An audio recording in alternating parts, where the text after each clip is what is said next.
ये बीजेपी प्रयोग करते रही है।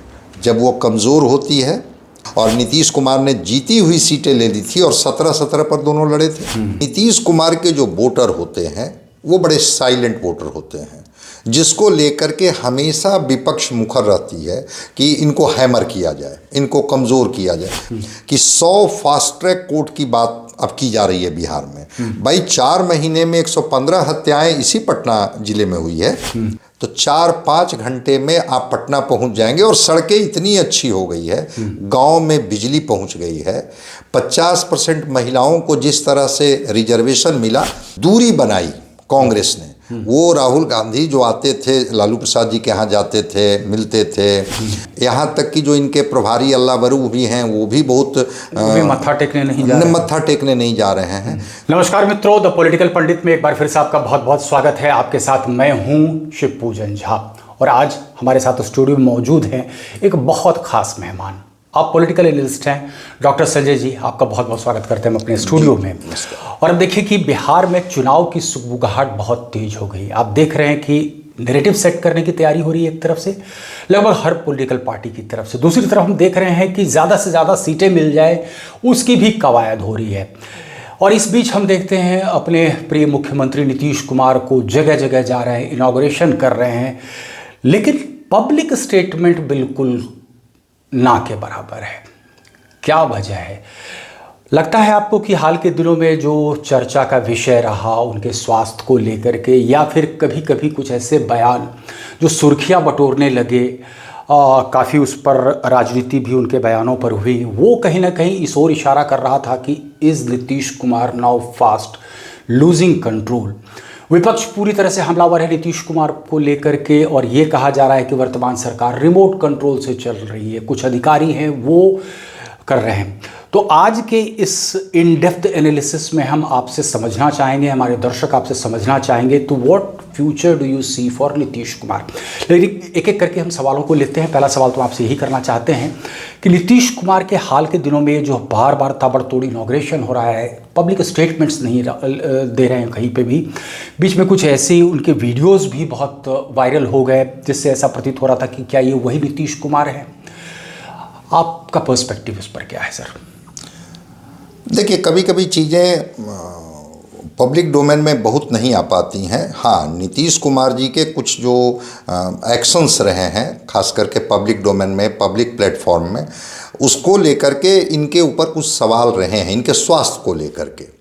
और राजनीति में परसेप्शन बड़ी चीज़ होती है, लेकिन नीतीश कुमार के जो वोटर होते हैं वो बड़े साइलेंट वोटर होते हैं, जिसको लेकर के हमेशा विपक्ष मुखर रहती है कि इनको हैमर किया जाए, इनको कमज़ोर किया जाए। मैं एक थोड़ा कोरिलेट कर दूंगा लोकसभा चुनाव से। बहुत दिन पहले तो लोकसभा का चुनाव नहीं हुआ है, लग रहा था कि नहीं, जो एनडीए है वो नीतीश कुमार के बिना भी बिहार में परफॉर्म करके दिखा देगी। नीतीश कुमार अब वो फैक्टर नहीं रह गए कि जिसकी वजह से एनडीए को ये ताकत मिलती है। लेकिन आपने देखा कि कोशिश की गई और एनडीए अपने फोल्ड में नीतीश कुमार को लाया। वो इंडिया गठबंधन जो इनको कन्वेनर बनाने के लिए तैयार नहीं थी, वो इंडिया गठबंधन को लग रहा था कि अब नीतीश कुमार फिनिश हो चुके हैं, अब नीतीश कुमार का कोई एंटी इनकम्बेंसी का इतना बड़ा बैगेज है इनके ऊपर कि इनको लेकर के भी हम लोग कुछ बहुत नहीं कर सकते हैं। और इंडिया गठबंधन ने नीतीश कुमार को छोड़ा, एनडीए गठबंधन ने फिर नीतीश कुमार को कैच किया। और आपने देखा कि परिणाम क्या हुआ। परिणाम ये हुआ कि बिहार को अगर आप लोग देख लें तो बिहार में थोड़ा शाहाबाद और मगध की सीटें जरूर लूज की एनडीए, लेकिन ओवरऑल अगर आप देखेंगे तो परफॉर्म करके दिखाई एनडीए। और उसमें कहा जाता है कि नीतीश कुमार का वो महिला वोटर, वो ईबीसी वोटर, वो जो इनका लवकुश समीकरण एक जो इनके साथ खड़ा है, वो एकजुट रहा। और फिर एनडीए के जो सांसद निकल करके आए वो सबके सामने है। तो ये मैं 2005 से फॉलो कर रहा हूँ नीतीश कुमार को लगातार, और मैंने देखा है कि हालांकि अगर हम 2014 के परफॉर्मेंस को देख लें या पिछले विधानसभा के परफॉर्मेंस को हम देख लें, तो आपको कभी ऐसा प्रतीत हुआ कि नीतीश कुमार का जो ये कोर वोट बैंक है, जो साइलेंट वोटर है, ये कभी मुखर नहीं होता?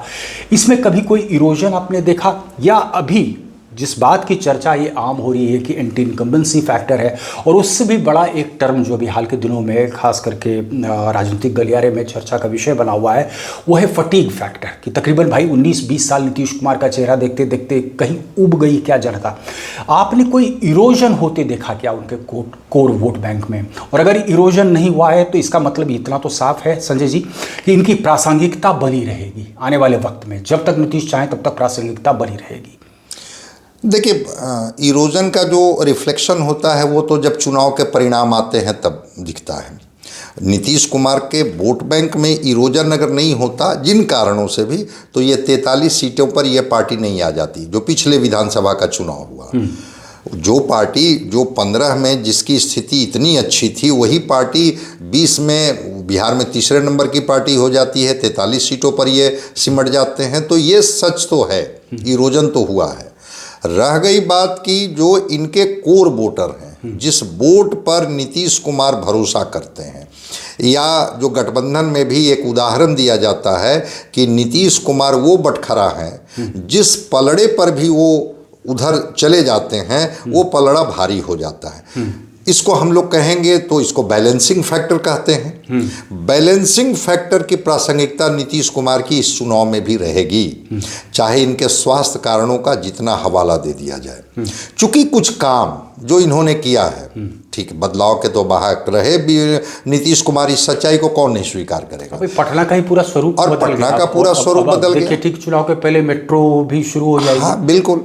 तो क्या ये शहर और किसी भी पटना से किसी भी जगह पर अगर आप जाएंगे तो 4-5 घंटे में आप पटना पहुंच जाएंगे। और सड़कें इतनी अच्छी हो गई है, गांव में बिजली पहुंच गई है, 50% महिलाओं को जिस तरह से रिजर्वेशन मिला, वो चाहे नगर पंचायत हो या जो ग्राम पंचायत हो या जो त्रिस्तरीय पंचायत सिस्टम है, 35% जिस तरह से रिजर्वेशन लड़कियों को मिला।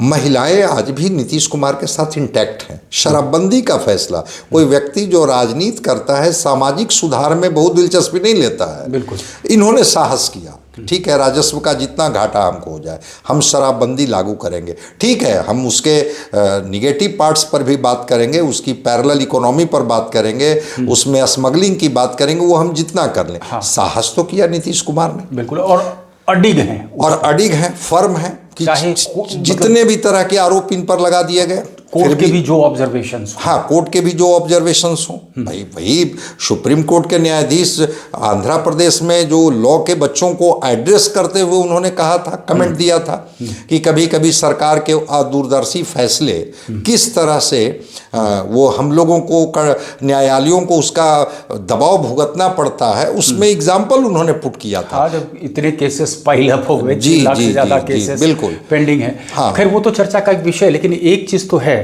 जो मैं समझ पा रहा हूं कि 2020 के नतीजों ने इतना तो साफ कर दिया कि नीतीश कुमार ने जिस उम्मीद से शराबबंदी कानून को लाया था कि महिलाओं का एक बल्क वोट उनको मिलेगा, उसमें मुझे लगा कि शायद वो उतना बड़ा गैल्वेनाइजिंग फैक्टर नीतीश कुमार के लिए नहीं था, क्योंकि चिराग पासवान फैक्टर नीतीश कुमार की पार्टी को तीसरे नंबर की पार्टी बना गया।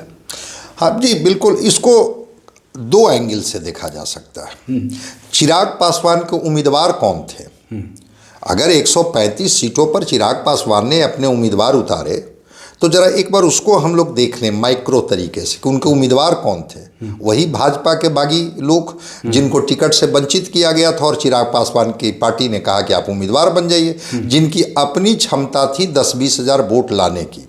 हालांकि बिहार की जनता, अब तो अलायंस की सरकार चल रही है, फ्रैक्चर्ड मैंडेट अब इधर दे ही रही है कि अगर आप अलायंस में नहीं जाएंगे तो आपकी सरकार ही नहीं फॉर्म होगी, जो रिक्वायरमेंट है उतने विधायकों की संख्या के लिए। तो चिराग पासवान 1 सीट जीत पाए, 9 सीट पर दूसरे नंबर पर रहे, हराने में जरूर 10-20 हज़ार वोट काट करके ये कामयाब रहे।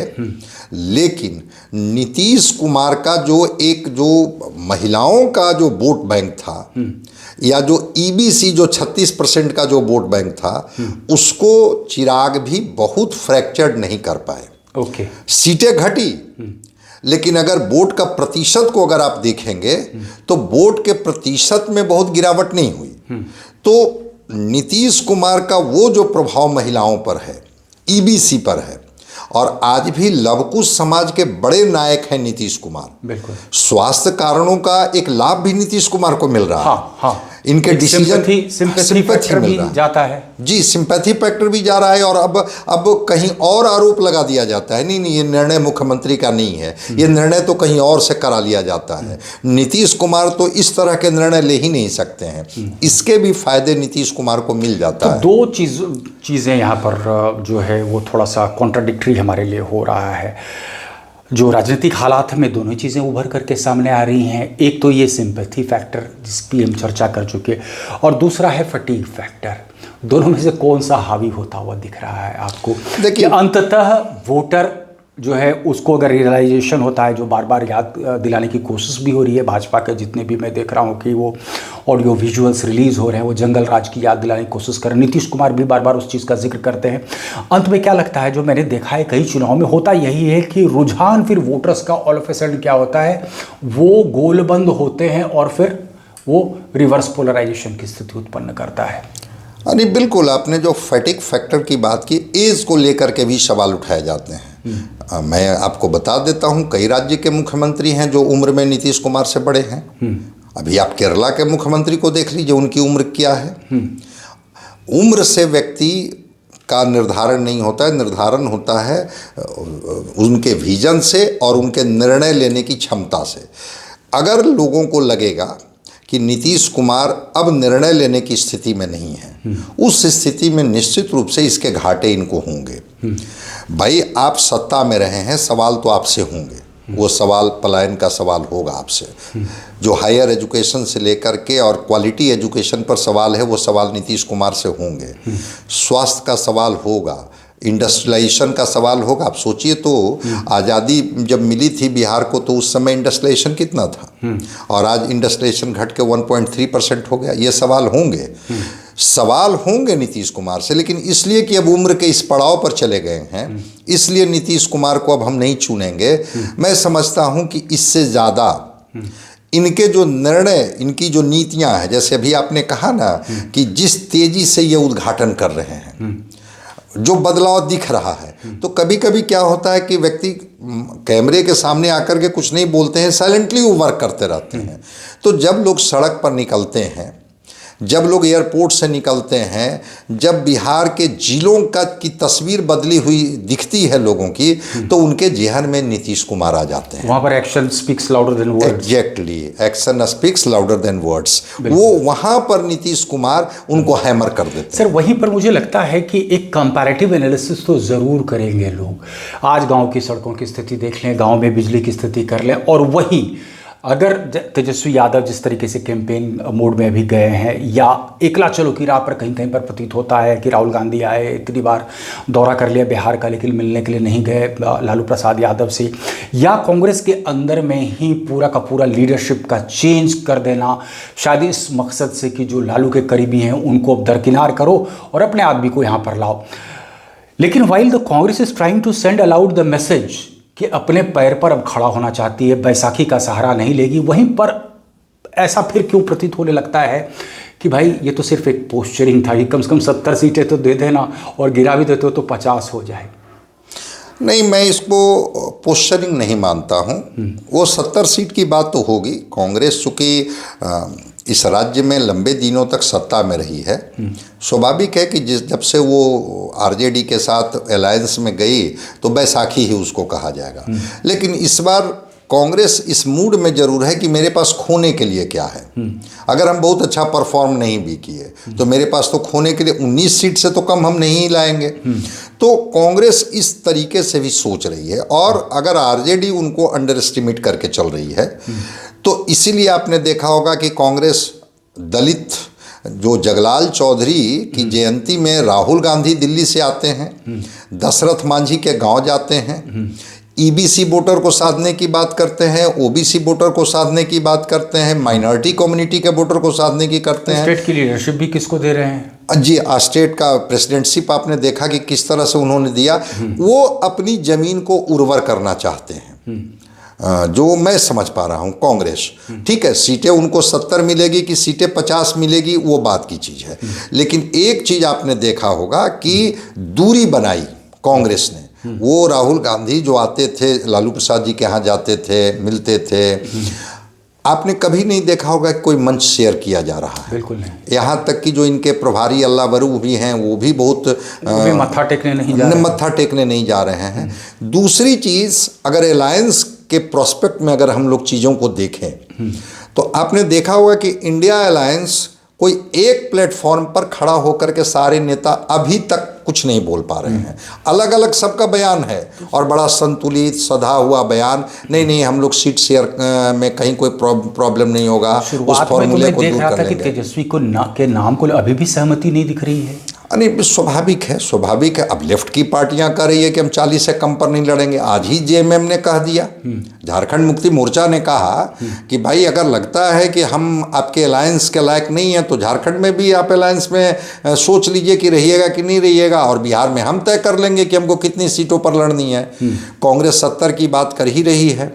उसके बाद जो इनके मुकेश साहनी जी हैं वो डिप्टी सीएम और कितने सीट की बात कर रहे हैं। हाँ, शुरुआत में तो 60 की बात होती हाँ, अब सोच लीजिए कि 70, 60, लेफ्ट की पार्टियां 40, उसके बाद जेएमएम, अगर सबको देखा जाए जोड़ करके, फिर आरजेडी कितनी सीटों पर लड़ेगी। और एक और आप देखे होंगे कि तेजस्वी जी के मुख्यमंत्री के नाम पर भी कोई ऐसी बात नहीं आ रही है सामने खुल करके। मुकेश सहनी को हम छोड़ दें तो बाकी किसी की तरफ से मैंने सुना नहीं है कि तेजस्वी जो है एक्सेप्टेबल चेहरा है एज सीएम कैंडिडेट। तेजस्वी ही अपने तरफ से भले ही ये कर रहे हैं। भाई अपने तरफ से तो कहने का लोकतंत्र में सबको अधिकार है, लेकिन अगर अलायंस आपकी बात, एनडीए जिस नीतीश कुमार की हम लोग बात कर रहे हैं, कल परिणाम आने के बाद कौन सी परिस्थितियां होगी राजनीति में हमसे बेहतर आप समझते हैं, लेकिन अभी तो एनडीए के जो चेहरे हैं वो नीतीश कुमार हैं। चिराग हों, जीतनराम मांझी हों, चाहे वो भारतीय जनता पार्टी हो, चाहे उपेंद्र कुशवाहा हों, कि नीतीश कुमार के नेतृत्व में हम बिहार का चुनाव लड़ेंगे। क्या इस तरह की बात, कोऑर्डिनेशन कमेटी का इनको बना दिया गया चेयर, लेकिन क्या तेजस्वी जी के लिए ये पार्टियां बोल रही है कि तेजस्वी जी के नेतृत्व में हम बिहार का चुनाव लड़ेंगे? लेफ्ट अपने तरीके से बात करती है। एक चीज़ तो मैंने देखा है कि एनडीए के खेमे में से एक भी कोई आवाज़ ऐसा आपको इंडिकेट करता हुआ नहीं मिल रहा है कि किसी भी तरीके से कोई चिंक है, कोई मतलब कहते हैं वेज है with in the entire alliance.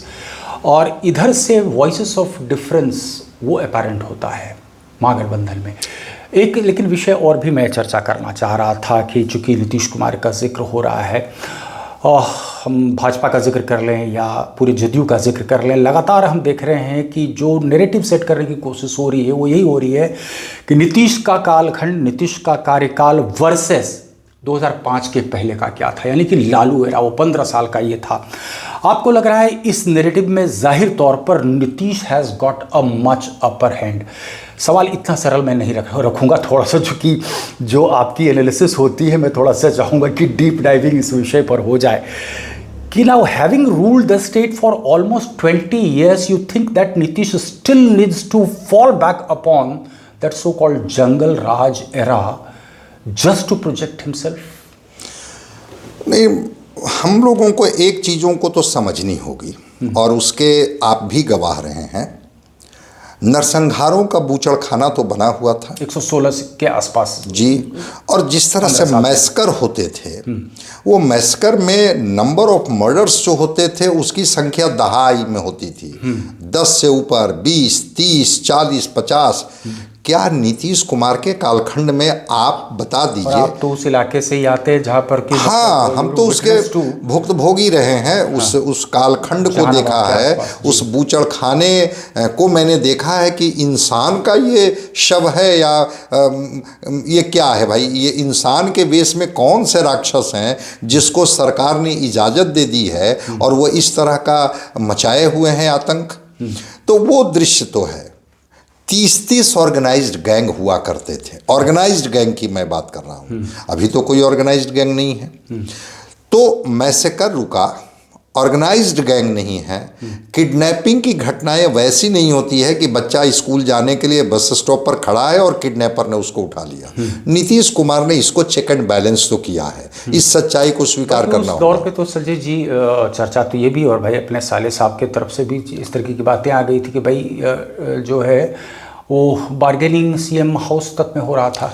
नहीं, वो पब्लिक डोमेन में है, जो चीज़ें हैं वो पब्लिक डोमेन में है। तो स्वाभाविक है कि अगर उनके अपोनेंट हैं आरजेडी, जो सत्ता पक्ष में जो पार्टी हैं, कल चुनाव में जाएंगे तो उस कालखंड के उस काले अध्याय की बात वो करेंगे, जनता को याद दिलाएंगे, और उसका इनको बेनिफिट भी मिलता है कि हमने कैसे चीज़ों को बदला है। तो यही तो मैं आपसे सवाल करना चाह रहा हूं कि अब इतनी पुरानी बात, क्योंकि आप देख रहे हैं कि एक बिल्कुल नया तबका आ गया है वोटर्स का, युवा है, उसको हैपनिंग प्लेसेस चाहिए।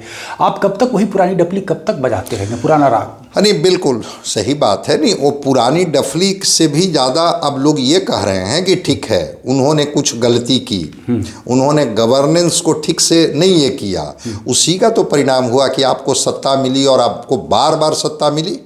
लेकिन ये कह करके कि चूंकि अब उस समय कालखंड में ये स्थिति थी, इस वजह से हमने बदल दिया, तो अब बार बार हमारे साथ आप खड़े रहिए, ये भी तो कहीं, मैंने कल ही न्यूज़पेपर में देखा कि 100 फास्ट ट्रैक कोर्ट की बात अब की जा रही है बिहार में। भाई 4 महीने में 115 हत्याएं इसी पटना जिले में हुई है, ये रिकॉर्ड है। हाँ।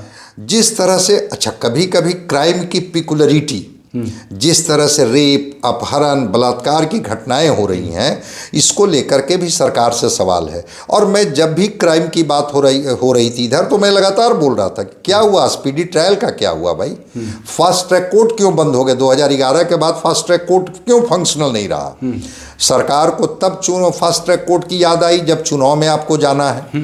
तो एक कालखंड को केवल आप ग्रिल करने के लिए अपने कालखंड में जिस भी लॉ एंड ऑर्डर को लेकर के आप फेलियर हैं, 6 महीने में आपके पटना के एसएसपी बदल दिए जा रहे हैं, आप अपने को बचा नहीं सकते हैं।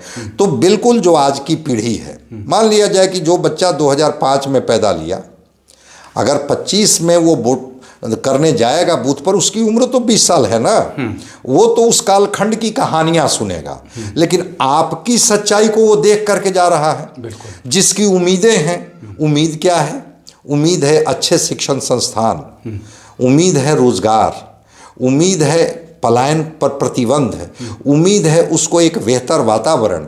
क्या अगर वो वातावरण से ज़्यादा बेहतर परिस्थितियों को देने के लिए कोई पार्टी तैयार हो जाती है, जिसके लिए हम लोग कभी और बात कर लेंगे प्रशांत किशोर पर, कि जो एक विषय तो मैं उस पर लेना ही चाहूँगा जी, और बल्कि यहीं पर मैं आपसे ले लेता हूँ कि आपने ये जो तमाम मुद्दे अभी उठाए संजय जी, तो ये मुद्दे इन्हीं मुद्दों को तो भुलाने की कोशिश प्रशांत किशोर कर रहे हैं। And remember, we can not write him off. जो उपचुनाव हुए, उपचुनाव में ठीक है 10% ही सही, लेकिन प्रेजेंस तो दर्ज कराया, और अब जो पीपल टू पीपल कनेक्ट वो एस्टैब्लिश करने की कोशिश कर रहे हैं प्रशांत किशोर, तो आपको लग रहा है कि he will just emerge as a dampener, सिर्फ वोट कटुआ के रूप में रहेंगे, या आपको लग रहा है कि एक एम्फैटिक प्रेजेंस अपना एस्टैब्लिश कर देंगे? क्योंकि the nature of politics is fast changing, Bihar is headed for or political vacuum in the times to come, क्योंकि मैं देख पा रहा हूं कि लालू कालखंड या नीतीश कालखंड अब बहुत कब तक ड्रैग ऑन होगा। नहीं, बिल्कुल नहीं, वो जनता का जो समर्थन उनको मिल रहा है, उसमें यही तो इशूज़ हैं जिसको वो उठा रहे हैं। उन्होंने जो इशूज उठाया, शिक्षा का सवाल, उन्होंने कहा कि कुछ नहीं, केवल इस राज्य को जो सरस्वती सूख गई हैं, अगर इस राज्य के स्कूलों को ठीक कर दिया जाए। भाई खिचड़ी तो प्राइमरी स्कूल में बट रही है ना, कॉलेज और यूनिवर्सिटी में तो खिचड़ी नहीं बट रही है। आखिर बच्चे को कॉलेज और यूनिवर्सिटी में क्यों नहीं, ये नॉर्थ ईस्ट का ऑक्सफोर्ड कहा जाता था पटना यूनिवर्सिटी का, को कितने शिक्षक वहाँ बच गए हैं। नालंदा, इतिहास में जाएंगे तो नालंदा यहाँ, विक्रमशिला, नालंदा और विक्रमशिला की पृष्ठभूमि वाला बिहार। और आज भी सबसे ज़्यादा देश में सिविल सर्विसेज में क्वालिफाई करने वाला छात्र बिहार का, आज यहाँ की सरस्वती क्यों सूख गई? अगर वो बच्चे क्वालिफाई कर रहे हैं तो उसका देखिए कि वो प्लेस कहाँ है। वो दिल्ली में रह के तैयारी कर रहा है, कहीं और रह के तैयारी कर रहा है। शिक्षक बिहार का, छात्र बिहार का प्रिपरेशन उसका कहाँ हो रहा है? कोटा में। भाई यहीं का छात्र, यहीं का शिक्षक, लेकिन प्लेस हो गया कोटा, राजस्थान में है। ये सवाल हैं कि क्वालिटी एजुकेशन कोलैप्स किया है।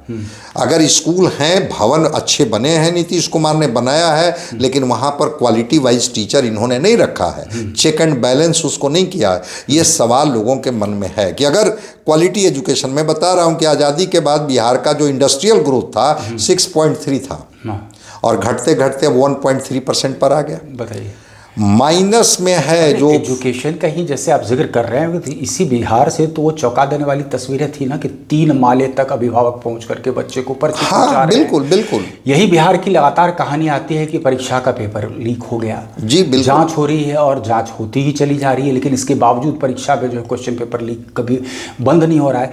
तो ये जो तमाम फैक्टर्स हैं, और इन सब फैक्टर्स को हम कहते हैं कि एक जगह इकट्ठा अगर हम आकलन करें तो निष्कर्ष के रूप में डॉक्टर संजय आपको क्या लग रहा है कि Nitish is at the receiving end, या आपको लगता है कि जो अभी ऑप्शंस अवेलेबल हैं टू द वोटर्स उसमें Nitish Kumar with the NDA ठीक है एक्सेप्टेबल होंगे? देखिए, एक सच्चाई को स्वीकार करनी होगी कि एक कास्ट रिडेंट सोसाइटी है, अभी भी जातियां बोलती हैं। प्रशांत किशोर जितने मुद्दे की बात कर लें, सुनने के लिए भी लोग आ रहे हैं, समझने के लिए भी लोग आ रहे हैं, लेकिन जो समाज जातियों में बटा हुआ है, जातीय छत्रप और जातीय नायक में ही वो अपना वो लीडरशिप देखते हैं, भले विकास की गति ठहर जाए। तो देखना होगा कि क्या इस चुनाव में लोगों का मन मस्तिष्क बदला है। हालांकि प्रेजेंस अच्छा रहा प्रशांत किशोर का, जब वो बाई इलेक्शन में आए और 4 सीटों पर लड़े और 10% वोट लाए। इमामगंज में देखिए उन्होंने कितना अच्छा परफॉर्म करके दिखाया, मतलब कि वोटर के मन में, और वहाँ पर जातियों की दीवार टूटी। तो अगर जाति जब तक डाइल्यूट नहीं होगा तब तक मैं मानता हूं कि ये तस्वीर में बहुत परिवर्तन मुझे नहीं दिखता है। एक तो बार बार इसका भी उदाहरण दिया जाता है ना कि भाई कास्ट सिस्टम इतना अगर रिजिड रह गया होता तो अभी जो रुपौली वाला विधानसभा का जो नतीजा था कि तो 8,000 के आसपास राजपूत वोट है उधर। जी बिल्कुल बिल्कुल। तो फिर राजपूत कैंडिडेट तो नहीं जीत सकता था? नहीं, वो आप रुपौली की बात आप कर रहे हैं, बाई इलेक्शन वहाँ भी हुआ था और वो 8,000 वोट वहाँ है, और शंकर सिंह निर्दलीय उम्मीदवार, 2 ईबीसी के बड़े चेहरे, दोनों मंडल, बीमा भारती और इधर से भी जो मंडल थे, दोनों को लोगों ने किनारे किया। मैं तो चाहता हूं कि वो सुखद तस्वीर बिहार को देखने को मिले कि जाति डाइल्यूट हो, का भी डोमिनेंट वोट, मुस्लिमों का भी उस इलाके में डोमिनेंट, बिल्कुल, लेकिन इसके बावजूद कैंडिडेट जीतते हैं राजपूत का। तो ये जो रिजिड कंपार्टमेंटलाइजेशन जिसकी बार बार हम चर्चा करते हैं, एमवाई समीकरण की इतने मतलब अब तो दशकों से चर्चा उसकी हो रही है, लग रहा है कि ये फैक्टर क्रम्बल करेगा सर? मुझे लगता है कि विधानसभा चुनाव में थोड़ा मिजाज लोगों का अलग होता है। बाई इलेक्शन में कभी कभी इस तरह के एक्सेप्शन हम लोगों को देखने को मिलते हैं, जहां पर हम लोगों को भी थोड़ी उम्मीद बनती है कि लगता है कि वो फ्रैक्चर्ड हो रहा है, वो टूट रही है, जातियों का जो जकड़न है उससे लोग बाहर निकल रहे हैं और अपने सवालों को लेकर के, अपने इशूज़ को लेकर के। करप्शन एक बड़ा इशूज है बिहार का, बड़ा इशूज है। और आपने देखा कि जैसे ही लैंड सर्वे की बात आई, कैसे ब्लॉक में कर्मचारी से लेके बाकी लोगों का क्या क्या रिफ्लेक्शन आया सबको पता है। ये आश्चर्य होगा जान करके कि इतने दिनों के सत्ता के बाद भी मात्र 11% अर्बनाइजेशन है बिहार का। केरला का अर्बनाइजेशन देख लीजिए कितना है, 70% अर्बनाइजेशन है केरला का। बिहार, भाई अर्बनाइजेशन अगर आपका नहीं होगा तो कहाँ से आप एम्प्लॉयमेंट दे पाइएगा, इंडस्ट्रियल ग्रोथ कहाँ से हो पाएगा। और फूड प्रोसेसिंग इंडस्ट्री, अगर बिहार एग्रो वेस्ट स्टेट ही है तो भाई फूड प्रोसेसिंग इंडस्ट्री केवल आप लगा दीजिए ना, मक्का बिहार का, जो आलू बिहार का, रॉ मटेरियल्स बिहार का, और उसका प्रोसेसिंग कहाँ हो रहा है, कहीं और। उसके चिप्स के पैकेट बन करके भर के बिक कहाँ रहे, बिहार के मार्केट में। रिपोर्टिंग के दौरान मैंने एक सवाल कर दिया था जो आज की तारीख में at the helm of affairs हैं जदयू में। मैंने वो तस्वीर याद दिलाई कि भाई लाखों की तादाद में जो है मजदूर अलग अलग जगह से पैदल ही कूच कर गए थे। पड़ोस के राज्य में उत्तर प्रदेश की सरकार उनको बस मुहैया करा रही थी, and Nitish Kumar kept looking the other way, उनको कोई मतलब फ़र्क ही नहीं पड़ रहा था। और जब लगातार ऐसी कहानियां सामने आई तो फिर अंत में ऐसा प्रतीत हुआ कि नींद से सरकार जगी है। तो मैंने सवाल कर दिया कि ये 30-32 लाख, आंकड़े एग्जैक्ट कितने हैं किसी को नहीं पता, लेकिन 30-32 लाख बताया जा रहा है कि वो लोग दे वॉकड बेयर फुट और वो वापस पहुँचे अपने जगहों पर, क्योंकि वो वहाँ पर उनको छोड़ दिया गया था। तो मैंने कहा सर ये इतना बड़ा वर्क फोर्स, इसके लिए कुछ किया गया क्या? पता है आपको जवाब क्या दिया गया? हमने स्किल मैपिंग की है। भाई आप सोचिए, यू आर सीटेड ऑन, मतलब गोल्ड माइन ऑफ इंफॉर्मेशन, आप स्किल मैपिंग उतने लोगों का कर चुके हैं। अरे भाई साहब, उससे बड़ा रिसोर्स और क्या होगा? यूटिलाइजेशन नहीं। अगर आप स्किल मैपिंग किए हुए होते, उनको अस्किल्ड किए हुए होते, तो फिर वो दूसरे राज्यों की गाड़ियां आती और फिर उसी बस में बैठ करके जो संकल्प लेकर के लौटे थे, जब वो पैदल यात्रा उनकी हुई थी कि कुछ भी हो हम अपनी मिट्टी में ही संघर्ष करेंगे, लौट के नहीं जाएंगे। अगर एक चनपटिया को छोड़ दीजिए, तो ज़रा बता दीजिए कि बिहार में, चूँकि आप भी घूमते हैं, चीज़ों को विजुअलाइज करते हैं, देखते हैं, समझते हैं, जहाँ पर स्किल मैपिंग हुई, स्किल्ड किया गया यहाँ के वर्कर्स को और फिर उनके लिए मुहैया कराया गया अपॉर्चुनिटी कि आप अब यहीं काम करेंगे और जो पैसे आप बाहर में कमाते हैं वो पैसे कमाने के लिए आप बिहार में भी रहेंगे। ऐसा तो कहीं कुछ हुआ नहीं। मैं मानता हूँ कि वो दृश्य का गवाह तो पूरा बिहार रहा है। बिल्कुल। सरकार से ये सवाल है कि आपने बात कर दी स्किल मैपिंग की, लेकिन आपने वास्तव में प्रैक्टिकली कुछ किया नहीं और फिर वो लौटने के लिए मजबूर तो हो उदाहरण गए। बड़ा क्लासिक है। देखिए, शाहनवाज हुसैन की कवायद थी कि इथेनॉल हब बना लेंगे। मुझे याद है कि उस वक्त कितने इंडस्ट्रियल समिट यहाँ पर कराए गए, बहुत सारे MOU साइन हो रहे थे। वो सब कहाँ चला गया? नहीं, इथेनॉल प्लांट तो मैं मानता था कि बिहार को एक गति देता, क्योंकि मक्का का उत्पादन बड़े पैमाने पर बिहार में हो रहा तो था। मल्टीनेशनल उठा के ले जा रही है। हाँ, सब मल्टीनेशनल उठा के ले जाइए। यहाँ से पूर्णिया हाँ, तक आधे सड़क पे तो मक्का सूखता मक्का, आपको नजर हाँ आएगा। बिल्कुल। राइस, अगर इथेनॉल बनता, केंद्र सरकार ने भी अगर आपको अनुमति दी थी कि हाँ ठीक है हम आपका इतना इथेनॉल खरीद लेंगे, तो बिहार की गति बढ़ जाती। और शाहनवाज हुसैन उस दिशा में काम कर रहे थे, मैं उनको अप्रिशिएट करता हूँ। कहाँ दोबारे उनको मौका दिया गया? बतौर इंडस्ट्रियल मिनिस्टर तो उनको मौका दिया नहीं गया, इंडस्ट्री मिनिस्टर। तो मैं मानता हूँ कि इथेनॉल प्लांट एक सरकार का एक अच्छी योजना थी। लगता था कि उसके बहाने गति बढ़ेगी और बिहार के किसानों के दिन बहुरेंगे। भाई उनके रॉ मटेरियल्स वो लोग खरीद लेंगे। एक एक करके सारी मिलें बंद हो गई। मैं इधर आंकड़ा देख रहा था, कभी बिहार में 3200-3300 मिलें हुआ करती थी इंडस्ट्री के, और अभी तो करीब 2700-2600 के, मतलब कोई राज्य में बढ़ता है, बिहार में घट रहा है। अब इसको क्या कहिएगा? जो चीनी मिलें थी, पूरे देश में कितना चीनी का सप्लाई अकेले बिहार करता था, और वो चीनी मिलें बंद हो गई। बिहार के गन्ना किसान दूसरे उत्तर प्रदेश में भटकते रहते हैं चीनी मिलों में, और एक भी चीनी मिल को न रिनोवेट किया गया। प्रधानमंत्री जी ने ही कहा था मोतिहारी में कि भाई हम अगली बार आएंगे तो यहीं की चीनी की चाय पिएंगे। सीतामढ़ी का चीनी मिल आपने शुरू किया, बाकी जिलों का चीनी मिल का क्या हुआ? जो शुगर केन प्रोडक्शन करने वाले जो किसान थे जिस एरिया के, मक्का प्रोडक्शन करने वाले किसान जिस एरिया के हैं, चावल प्रोडक्शन करने वाले किसान जिस एरिया के हैं, जहां पर बड़े पैमाने पर हॉर्टिकल्चर है, ये बिहार का GI टैग आज तक लीची से लेकर के, एक मखाना के लिए आपने थोड़ा काम किया, लेकिन लीची से लेकर के, आम से लेके बहुत सारे फ्रूट्स हैं, इसके अगर प्रोसेसिंग का चावल, हाँ अच्छे वैरायटी का चावल, उसको GI टैग अगर मिल जाता तो शायद बिहार और समृद्ध हो जाता। मैं मानता हूं कि कहीं न कहीं से इच्छा शक्ति की डीप डाइविंग का यही ये होता है नतीजा। और जिस हिसाब से जानकारी संजय जी है, तो देखिए क्या हम लोग निष्कर्ष की तरफ पहुंचते चले जा रहे हैं। हमने चर्चा कर ली जंगल राज का एक फेज़ हुआ, फिर हमने चर्चा कर ली कि यू स्टार्ट फ्रॉम स्क्रैच, और स्क्रैच से जब आप शुरू करते हैं, यानी कि एक समतल ज़मीन पर कोई भी एक इमारत खड़ी होती तो बिल्कुल उसका स्वरूप दिखता है, लेकिन जब बहुत सारी बिल्डिंगें हो जाती तो एग्जैक्टली फिर डेवलपमेंट वर्क का पैरामीटर्स अलग हो जाता है। आज 2025 में जाहिर तौर पर लोगों के एक्सपेक्टेशंस बहुत हाई हैं, और तकरीबन 20 साल के कार्यकाल में लोग ये सवाल तो ज़रूर खड़े करेंगे कि 20 साल में क्या इतना ही अचीवेबल था? पलायन आप रोक नहीं पाए, आप एजुकेशन में कोई ख़ास डेवलपमेंट नहीं कर पाए। ठीक है, हमने अपने क्या कहते हैं वो उसकी घेराबंदी कर ली, तमाम चीज़ें वो हुई, पॉलिटिक्स का ये था।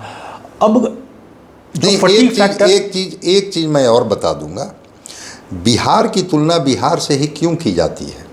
जो 90 से 2005 की बात आप कर रहे हैं और 2005 से 25 की बात, बिहार की तुलना अदर स्टेट से भी हो सकता है ना, जो इस देश के दूसरे राज्य हैं। भाई मध्य प्रदेश अपने बजट का 19% एग्रीकल्चर पर खर्च करके बीमारू राज्य से बाहर निकल जाता है, और आप बीमारू के बीमारू राज्य बने हुए हैं। आपका प्रति व्यक्ति आय 66,000 रुपया है, बगल में झारखंड है, उसका आप ही ने बांट करके दिया था, उसका प्रति व्यक्ति आय 75,000 रुपया है। दिल्ली का प्रति व्यक्ति आय जो है वो 3.5 लाख रुपया है। भाई कौन सी चीज़ आपने बिहार को दे दी? 20 साल तो जनता ने बार बार आपको मैंडेट दिया ना। ठीक है, वो ठीक आपने कहा कि वो लैंड से अगर हमने समतल लैंड पर लोगों को लाया, लेकिन उसके बाद फिर क्या? वो जो बिहार का नौजवान जब गुजरात जाता है, केरला जाता है, तमिलनाडु जाता है, तो वहाँ देखता है कि फिर हमारा राज्य, भाई लबालब भरी हुई नदियाँ, सबसे अधिक ग्राउंड वाटर बिहार में। आज भी आपका जो ग्राउंड वाटर है वो केमिकली बहुत पॉल्यूटेड नहीं है। जितनी पेरेनियल रिवर्स, गंगा जैसी नदी जिस राज्य में बहती हो, आपके पास तो काफ़ी संभावनाएं थी ना। आपने क्या किया? आज भी एग्रीकल्चर का 51-52% जो लैंड है वो अनइरिगेटेड है। कैनाल जो बना, सोन कैनाल, और बाद में कोसी कैनाल बना, उसके बाद आपको भी स्मरण होगा, चूंकि आप भी का हस्र क्या है, आप तो यहाँ पर आए रहे होंगे स्टूडियो, आपने देखा होगा जी, कैनाल को किस तरह से ड्रेन में कन्वर्ट कर दिया गया है पूरी तरह से। तो विजन की कहीं ना कहीं कमी है, वक्त की थोड़ी सी कमी है। थोड़ा सा मैं एक अंतिम सवाल आपसे ज़रूर लेना चाहता हूँ। सवाल हमारा ये है कि अभी हाल के दिनों तक चर्चा ये आम थी, खास करके विपक्ष इस मुद्दे को काफ़ी उठा रहे थे कि क्या भाजपा महाराष्ट्र मॉडल अपनाएगी बिहार में। क्योंकि हम नीतीश पर चर्चा कर रहे हैं, हमने इस बात की चर्चा कर ली कि भाई वो तो कैटलिस्ट फैक्टर हैं, वो जिस तरफ रहेंगे, पासवान जिसको आपने कहा, उसकी सरकार लगभग बननी तय है। लेकिन इफ़ इन द इवेंचुअलिटी कि strike rate of the JDU is less, आपको लग रहा है कि भाजपा फिर से वही काम करेगी जो 2020 में किया? देखिए, बीजेपी के बारे में अभी कुछ भी प्रिडिक्ट नहीं किया जा सकता। ये बीजेपी प्रयोग करते रही है। जब वो कमज़ोर होती है, आपने देखा था ना कैसे नीतीश कुमार 19 में आर्म ट्विस्टिंग करके भाजपा की जीती हुई सीटें ले लिए थे। वो 22 पर जीती हुई थी, और हम लोग रोज प्रिडिक्शन करते थे कि नहीं, सीटिंग गेटिंग होता है, जीती हुई सीटें कैसे भाजपा छोड़ देगी। और नीतीश कुमार ने जीती हुई सीटें ले ली थी, और 17-17 पर दोनों लड़े थे। भाजपा कोई ऐसा नहीं है कि वो बहुत पायस हृदय के लोग वहाँ हैं राजनीति में, और मैं मानता हूँ कि ठीक है, उनका अपना राजनीति का तरीका है। तो नीतीश कुमार की ताकत कितना रिफ्लेक्ट होकर के आती है बिहार विधानसभा चुनाव के बाद, इसको जरूर भाजपा आकलन करेगी। लगेगा कि नीतीश कुमार बहुत मजबूत नहीं है, और कोई समीकरण नीतीश कुमार के बिना भी बन सकता है। तो इस संभावना से इनकार नहीं किया जा सकता है जिस तरफ विपक्ष इशारा कर रही है। या लोगों का प्रेडिक्शन रहता है कि कहीं महाराष्ट्र मॉडल तो नहीं बिहार में ये हो जाए। ऐसा भाजपा करते रही है, तो भाजपा का अगर ये रिकॉर्ड है, हम लोग इसको डिनाई भी नहीं कर सकते। So we can keep our fingers crossed. चुनाव बड़ा दिलचस्प होने वाला है। राइट। और आप हमारे साथ बने रहिए। दर्शकों, मैं आपसे एक ही आग्रह करना चाहूँगा कि द पॉलिटिकल पंडित के इस मंच को आप लाइक करें, सब्सक्राइब करें, और अपने तमाम मित्रों से भी लाइक और सब्सक्राइब करें। हम ऐसी चर्चा लगातार आपके सामने पेश करते रहेंगे। जुड़ने के लिए बहुत बहुत धन्यवाद।